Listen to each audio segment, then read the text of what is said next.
এক একটা মরিচের ভিতরে 40 থেকে 60 পিস ইয়াবা। চট্টগ্রাম রোহিঙ্গা শিবির থেকে ঢাকার উদ্দেশ্যে রওনা করেন রোহিঙ্গা ফুয়াদ। তার সাথে ছিল মাত্র 500 গ্রাম শুকনা দেশীয় মরিচ। আর এই কথা শুনে ডিবি অফিস থেকে শুরু করে সবার চোখ কপালে উঠে যায়। ফুয়াদকে ধরার জন্য তারা ধরাশয়ী হয়ে পড়ে এবং ফুয়াদকে এক পর্যায়ে আটক করে। কি ছিল এই মরিচের মধ্যে, এটাই ছিল রহস্য ডিবি পুলিশের। এক পর্যায়ে কেঁচো খুঁজতে গেলে সাপ বেরিয়ে আসে।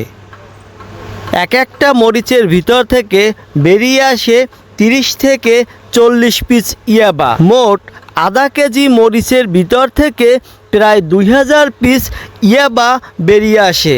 জানা যায় যে এই ফুয়াদ আগেও এভাবে অনেক ইয়াবা চালানের সাথে সম্পৃক্ত ছিল, কিন্তু তিনি এটা স্বীকার করেননি।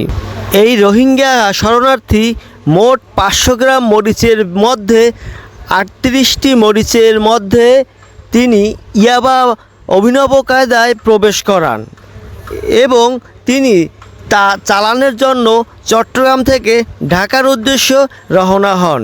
ঢাকার যাত্রীবাহী বাস থেকে তাকে ধরা হয়।